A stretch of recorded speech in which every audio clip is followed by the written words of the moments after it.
श्री परमात्मने नमः।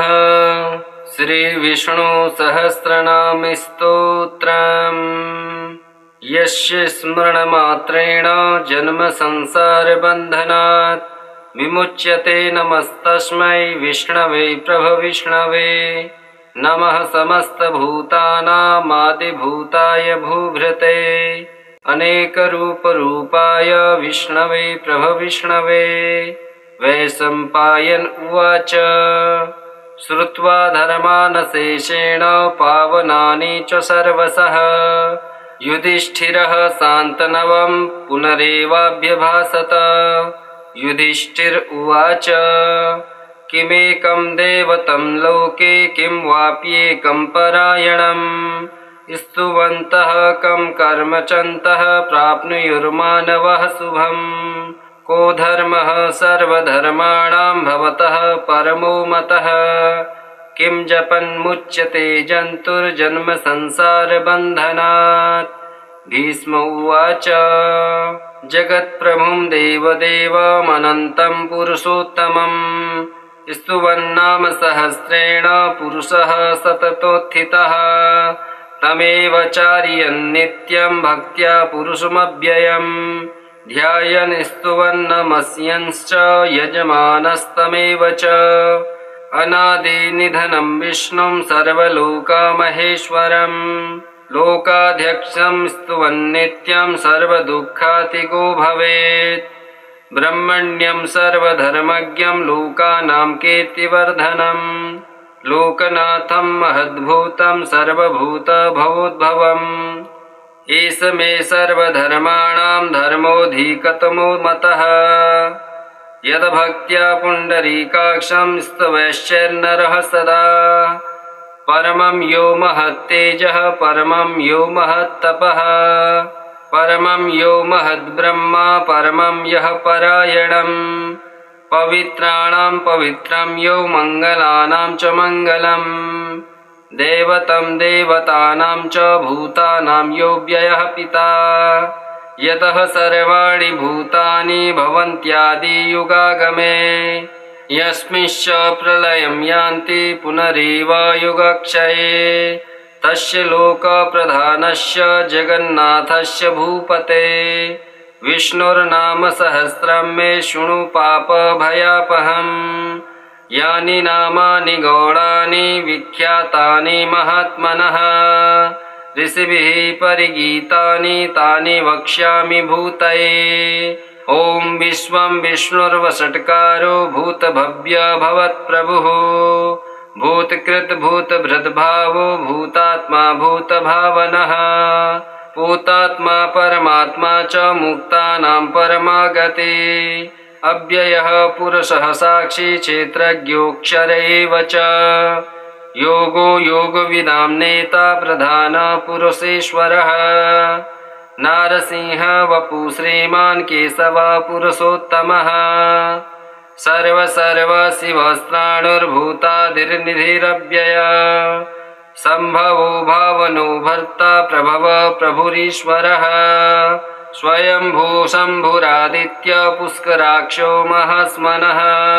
अनादिनिधनो धाता विधाता धातुरुत्तमः अप्रमेयो ऋषिकेश पद्मनाभो मरप्रभुः विश्वकर्मा मनुस्त्वष्टा स्तविष्टा स्तवीरो ध्रुवः। आग्रह्य शाश्वत कृष्णो लोहिताक्ष प्रदर्दनः अग्राह्य शाश्वत कृष्णो लोहिताक्ष प्रतर्दनः। प्रभूतस्त्रिकुब्धाम पवित्रं मङ्गलं परम् ईशानः प्राणदः प्राणो ज्येष्ठ श्रेष्ठ प्रजापति हिरण्यगर्भो भूगर्भो माधवो मधुसूदनः ईश्वरो विक्रमी धन्वी मेधावी विक्रमः क्रमः अनुत्तमो दुराधर्ष कृतज्ञः कृतिवात्मवान् सुरेशः शरणं शर्म विश्वरेता प्रजाभव अह संवत्सरो व्यालः प्रत्ययः सर्वदर्शनः अजः सर्वेश्वर सिद्ध सिद्धि सर्वादिरच्युतः प्रसाकपिरमेयात्मा सर्वयोग विनिसृतः वसुर्वसु मनः सत्य समात्मा संमितः समः अमोघः पुण्डरीकाक्षो वृषकर्मा वृषाकृतिः रुद्रो बहुशिरा बभ्रुर्विश्वयोनि शुचिस्रवा अमृतः शाश्वतस्त्राणुर्वरारोहो महातपः सर्वगः सर्वविद्भानुर्विश्लेषेणो जनार्दनः वेदो वेदविद्व्यङ्गो वेदाङ्गो वेदविद्कविः लोकाध्यक्षः सुराध्यक्षो धर्माध्यक्ष कृताकृतः चतुरात्मा चतुर्व्यूहो चतुर्द्रष्टश्चतुर्भुजः भ्राजिष्णुर्भोजनं भोक्ता सहिष्णुर्जगदादिजः अनघो विजयो जेता विश्वयोनिः पुनर्वसुः उपेन्द्रो वामनः पांशुरमोघः शुचिरुर्जितः अतीन्द्रसङ्ग्रह सर्गो धृतात्मा नियमो यमः वेद्यो वैद्य सदा योगी वीरः माधवो मधुः अतीन्द्रियो महामायो महोत्साहो महाबलः महाबुद्धिर्महावीर्यो महाशक्तिर्महाधृतिः अनिर्देश्य वपु श्रीमान् मेयात्मा महादृदृक् महेश्वासो महीभर्ता श्रीनिवास सतां गतिः अनिरुद्ध सुरानन्दो गोविन्दो गोविदाम्पतिः मरीचिर्दमनो हंस सुपर्णो भुजगोत्तमः हिरण्यनाभः सुतपः पद्मनाभः प्रजापतिः अमृत्युः सर्वदृक्सिंहः सन्धाता सन्धिमान् स्थिरः अजो दुर्मर्षणो शास्ता विशुद्धात्मा सुरारिः गुरुर्गुरुत्तमो धाम सत्य सत्य पराक्रमः निमिषो निमिषस्रग्वे वाचस्पतिरुदारधिः अग्रणिर्ग्रामणि श्रीमान् न्यायो नेता समीरणः सहस्रमूर्ध्वा विश्वात्मा सहस्राक्ष सहस्रपात् आवर्तनो निवर्तात्मा संव्रतः संप्रमर्दनः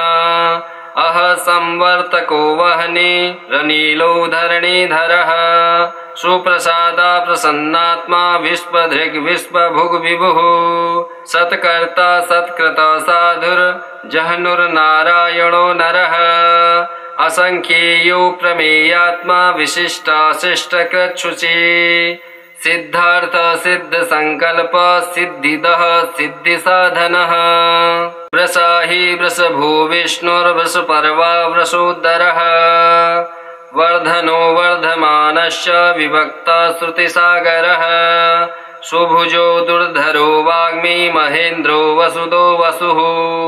नैकरूपो बृहद्रूप सिपिविष्टः प्रकाशनः ओजस्तेजो द्युतिधरः प्रकाशात्मा प्रतापनः रिद्धः स्पष्टाक्षरो मन्त्रश्चन्द्र सुभभास्कर धुतिः अमृतां सुद्भवो भानु ससबिन्दु सुरेश्वरः औषधं जगत्सेतु सत्यधर्म पराक्रमः भूतभव्य भवन्नाथ पवन पावनो नलः कामः कामकृत्कान्त कामः कामप्रद प्रभुः युगादिकृत युगावर्तो नेकमायो महासनः अदृश्यो व्यक्तरूपस्य सहस्रजितनन्तजेत् इष्टो विशिष्टः शिष्टेष्टः शिखण्डे नहुषो वृषः क्रोधः क्रोधकृतकर्ता विश्वबाहुर्महीधरः अच्युतः प्रणितः प्राण प्राणदो वासवानुजः अपां निधिरधिष्ठानं प्रमतः प्रतिष्ठितः स्कन्दः स्कन्धरो धूर्यो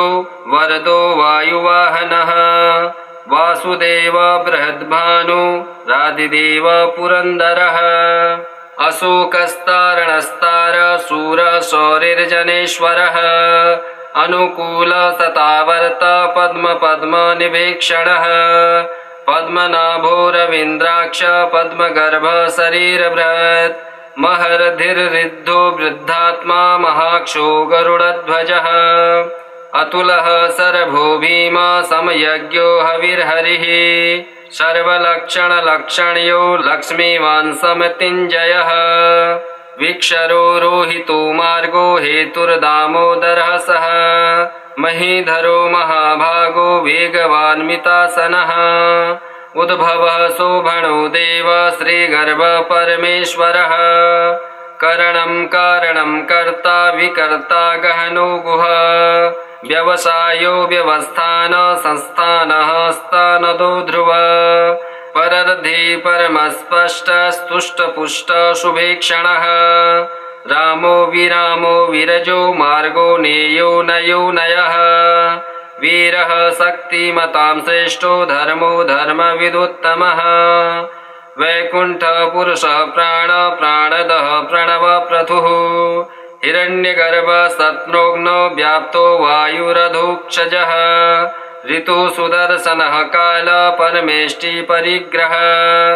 उग्र संवत्सरो दक्षो विश्रामो विश्वदक्षिणः विस्तारस्तावणस्थाणु प्रमाणं बीजमव्ययम् अर्थोऽनर्थो महाकोशो महाभोगो महाधनः अनिर्विर्णः स्तविष्टो भूर्धर्मयूपो महामखः नक्षत्रनेमिर्नक्षत्री शमः श्याम समीहनः यज्ञयज्ञो महेयश्च क्रतुसत्रं सतां गतिः सर्वदर्शी विमुक्तानां सर्वज्ञो ज्ञानमुत्तमम् सुव्रतः सुमुखः सूक्ष्म सुघोषः सुखदः सुहृत् महोहरो चित्क्रोधो वीरबाहुर्विदारणः स्वापनः स्ववसो व्यापी नेकात्मानेककर्मकृत् वत्सरो वत्सलो वत्सी रत्नगर्भो धनेश्वरः धर्मगुप्धर्मकृत धर्मे सदसतक्षरमक्षरम् अविज्ञाता सहस्रांशुर्विधाता कृतलक्षणः गभिस्तनेमिः सत्वस्थः सिंहो भूतमहेश्वरः आदिदेवो महादेवो देवेशो देवभृद्गुरुः उत्तरो गोपतिर्गोप्ता ज्ञानगम्य पुरातनः शरीरभूतभृद्भोक्ता कपीन्द्रो भूरि दक्षिणः सोमपो मृतपः सोम पुरुजित पुरुषोत्तमः विनियोजय सत्यसन्ध्यो दशार्हं सात्वतां पतिः जीवो विनियता साक्षी मुकुन्दो मितविक्रमः अम्भो निधिर्नन्तात्मा महोदधिशयोऽन्तकः अजो महार्ह स्वाभाव्यो जितामित्रः प्रमोदनः आनन्दो नन्दनो नन्द सत्यधर्मा त्रिविक्रमः महर्षि कपिलाचार्य कृतज्ञो मेदिनीपतिः त्रिपदस्त्रिदशाध्यक्षो महाशृङ्गः कृतान्तकृत् महावराहो गोविन्द सुरेण कनकाङ्गदे गुह्यो गभीरो गहनो गुप्तश्चक्रगदाधरः वेदः स्वाङ्गोजितो कृष्णो दृढसङ्कर्षणोच्युतः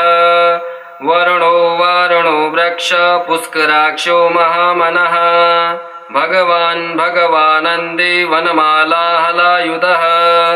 आदित्यो ज्योतिरादित्य सहस्रुर्गतिसत्तमः सुधन्वा खड्गपरशुर्दारुणो द्रविणप्रदः दिवि स्पृक् सर्वदृग्व्यासो वाचस्पतिरयो निजः त्रिसामा सामगः साम निर्वाण भेषजम्भिषक् संन्यासकृच्छमः शान्तो निष्ठा शान्तिपरायणाम् शुभाङ्गः शान्तिदः स्रष्टा कुमुदः कुवलेशयः गोहितो गोपतिर्गोप्ता वृषभाक्षो वृषप्रियः अनिवर्ति निवृत्तात्मा संक्षेप्ता क्षेमकृच्छिवः श्रीवत्सवाक्षः श्रीवासः श्रीपतिः श्रीमतांवर श्रीदः श्रीसः श्रीनिवास श्रीनिधि श्रीविभावनः श्रीधर श्रीकर श्रेय श्रीमान् लोकत्रयाश्रयः स्वक्षः स्वङ्गः सतानन्दो नन्दिज्योतिर्गणेश्वरः विजितात्मा विधेयात्मा सत्कीर्तिश्छिन्न संशयः उदीर्णः सर्वतश्चक्षुर्निशः शाश्वती स्थिरः भूषयो भूषणो भूतिर्विशोकः शोकनाशनः अर्चिस्मानर्चितः कुम्भो विशुद्धात्मा विशोधनः अनिरुद्धो प्रतिरथः प्रद्युम्नो मितविक्रमः कालनेमि निहावीर शौरी शूरजनेश्वरः त्रिलोकात्मा त्रिलोकेश केशव केशिः हरिः कामदेवः कामपालः कामी कान्तकृतागमः अनिर्देश्य वपुर्विष्णुर्वीरोऽनन्तो धनञ्जयः ब्रह्मणो ब्रह्मकृत् ब्रह्मा ब्रह्म ब्रह्मा विवर्धनः ब्रह्मविद् ब्राह्मणो ब्रह्मे ब्रह्मज्ञो ब्राह्मणप्रियः महाकर्मो महाकर्मा महातेजा महोरगः महाकर्तु महायज्वा महायज्ञो महाहविः स्तभ्यः स्तव प्रियः स्तोत्रं स्तुतिस्तोतारणप्रियः पूर्णः पूर्यता पुण्य पुण्यकीर्तिरनामयः मनोजवस्तीर्थकरो वसुरेता वसुप्रदः वसुप्रदो वासुदेवो वसुर्वसुमना हविः सद्गतिः सत्कृति सत्ता सद्भूति सत्परायणः शूरसेनो यदुत्श्रेष्ठ श्रीनिवास श्रूयामनुः भूतावासो वासुदेव सर्वासु निलयो नलः दर्पः दर्पदो दृप्तो दुर्धरोऽथा पराजितः विश्वमूर्तिर्महामूर्तिर्दीप्तमूर्तिर्मूर्तिमान् अनेकमूर्तिरव्यक्तः सतमूर्तिर्सनातनः एकोनैकसवकः किं यत् तत्पदमनुत्तमम्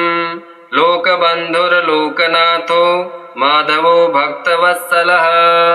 सुवर्णो वर्णो हेमाङ्गो वरङ्गश्चन्दनाङ्गदी वीरः विषमः शून्यो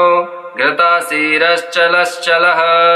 अमानीमानदो मान्यो लोकस्वामी त्रिलोकधृत् सुमेधा मेधजो धन्य सत्यमेधाधराधरः तेजो वृषो धुतिधर सर्वशस्त्रभृताम्बरः प्रग्रह्यो निग्रह्यो व्यग्रो नेकशृङ्गो गदाग्रजः चतुर्मूर्तिश्चतुर्बाहु चतुर्व्यूः चतुर्गतिः चतुरात्मा चतुर्भावश्चतुर्वेद विदेकपात् समावर्तो निवर्तात्मा दुर्जयो दुरतिक्रमः दुर्लभो दुर्गमो दुर्गो दुरावासो दुरारिः शुभांगो लोकसारंग सुतंतु तंतुवर्धनः इंद्रकर्मा महाकर्मा कृतकर्मा कृतागमः उद्भव सुंदर सुंदो रत्ननाभ सुलोचनः अर्को वाजसन श्रृंगी जयंत सर्वविजयी सुवर्णबिन्दुरक्षोभ्य सर्ववागीश्वरेश्वरः महाहृदो महागर्तो महाभूतो महानिधिः कुमुदः कुन्दरः कुन्द पर्जन्यः पावनो नीलः अमृतासो मृतवपु सर्वज्ञ सर्वतोमुखः सुलभः सुव्रतः सिद्धः शत्रुजिच्छत्रुतापनः न्यग्रोधोदुम्बरो अश्वच्चारणुरान्ध्रनिषूदनः सहस्रार्चित सप्तजीव सप्तेधा सप्तवाहनः अमूर्तिर्नघो चिन्त्यो भयकृत्य भयनाशनः अणुर्बृहत्कृशस्थूलो गुणभिन्निर्गुणो महान् अधृतः स्वधृतः स्वास्य प्रागवंशो वंशवर्धनः भारभृत्कथितो योगी योगी सः सर्वकामदः आश्रमः श्रमणः साम सुपर्णो वायुवाहनः धनुर्धरो धनुर्वेदो दण्डो दमयिता दमः अपराजितः सर्वशहो नियता नियमो यमः सत्त्ववान् सात्विकः सत्य सत्यधर्मपरायणः अभिप्रायः प्रियार्होरः प्रियकृत प्रीतिवर्धनः विहाय सगतिर्ज्योतिः सुरुचिर्हुतभृग्विभु रविर्विरोचनः सूर्य सविता रविलोचनः अनन्तो हुतभुग्भोक्ता सुखदो नैकजोग्रजः अनिर्वृणः सदामर्षि लोकाधिष्ठानमद्भुतः सनात् सनातन्तमः कपिलः कपिरप्यय स्वस्तिद स्वस्तिकृत स्वस्ति स्वस्ति भुक् स्वस्ति दक्षिणः अरुद्रः कुण्डली चक्री विक्रम युर्जित शासनः शब्दातिगः शब्दसः शिशिरः सर्वरीकरः अक्रूरः पीसलो दक्षो दक्षिणः समीणाम्बरः विद्वत्तमो वीतभयः पुण्यश्रवणकीर्तिनः उत्तारणो दुष्कृतिः पुण्यो दुःस्वप्ननाशनः वीरः रक्षणः सन्तो जीवन पर्यवस्थितः अनन्तरूपो नन्त्रश्रीर्जितमन्युर्भयापः चतुरस्रो गभीरात्मा विदिशो व्याधिशो दिशः अनादिर्भूर्भुवो लक्ष्मी सुवीरो रुचिराङ्गदः जननो जनजन्मादिर्भीमो भीमपराक्रमः आधारनीलयो धाता पुष्पहास प्रजागरः ऊर्ध्वगः सत्पथाचारः प्राणदः प्रणवः प्रणः प्रमाणं प्राणनिलयः प्राणभृत् प्राणजीवनः तत्त्वं तत्त्वविदेकात्मा जन्म मृत्यु जरातिगः भूर्भुवस्वस्तरुतारः सविता प्रपितामहः यज्ञो यज्ञपतिर्यज्वा यज्ञाङ्गो यज्ञवाहनः यज्ञभृत् यज्ञकृत यज्ञे यज्ञभुग् यज्ञसाधनः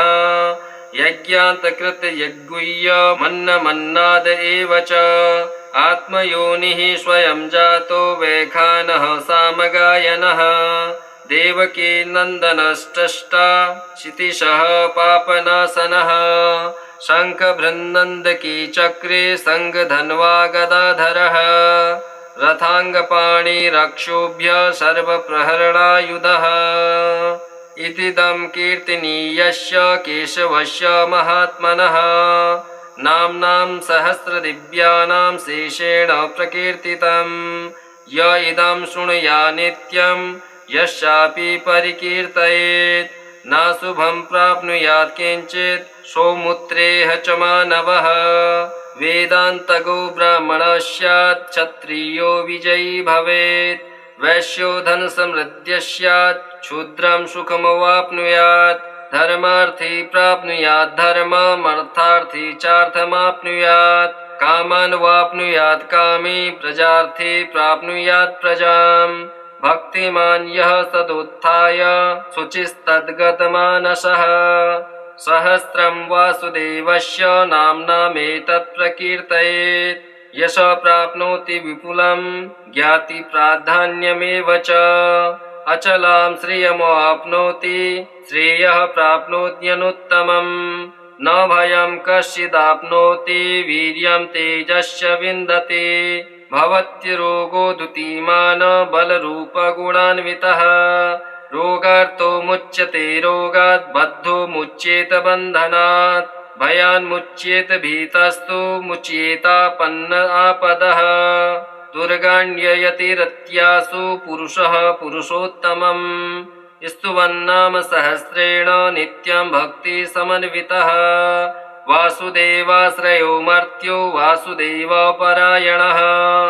सर्वपापविशुद्धात्मा याति ब्रह्म सनातनम्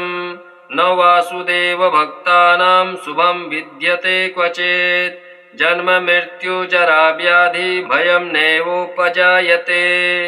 इमं स्तवमधीयान श्रद्धा भक्ति समन्वितः युज्येतात्मा सुख शान्ति श्रीधृते स्मृति कीर्तिभिः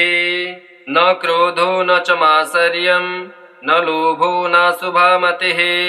भवन्ति कृतपुण्यानां भक्तानां पुरुषोत्तमे ध्यः स चन्द्रार्कनक्षत्र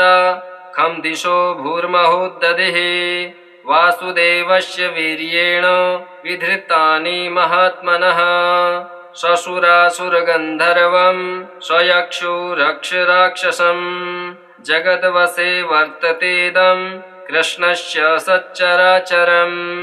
इन्द्राणि मनोद्बुद्धि सत्वं तेजो बलं धृतिः वासुदेवात्मकन्याहु क्षेत्रं क्षेत्रज्ञ एव च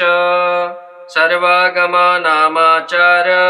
प्रथमं परिकल्पते। आचार्य प्रभो धर्मो धर्मस्य प्रभुरच्युतः। ऋषयः पितरो देवा महाभूतानि धातवः। जङ्घमाजङ्घमं चेदं जङ्घनारायणोद्भवम्। योगो ज्ञानं तथा साङ्ख्यं विद्या शिल्पादिकर्म च। वेदः शास्त्राणि विज्ञानमेतत् सर्वं जनार्दनात्। एको विष्णुर्महद्भूतं पृथग्भूतान्यनेकशः। त्रिलोकान् व्याप्य भूतात्मा भुक्ते विश्वभुगव्ययः। इमं स्तवं भगवतो विष्णुर्व्यासेन कीर्तितं। पठेद्य इच्छेत् पुरुषः श्रेयः प्राप्तु सुखानि च। विश्वेश्वरमजं देवं जगतः प्रभुवाप्ययम्। भजन्ति ये पुण्डरीकाक्षं न ते यान्ति पराभवम्। श्रीविष्णोर्दिव्यसहस्रनामस्तोत्रम् श्रीविष्णोर्पणमस्तु। ॐ श्रीविष्णवे नमः।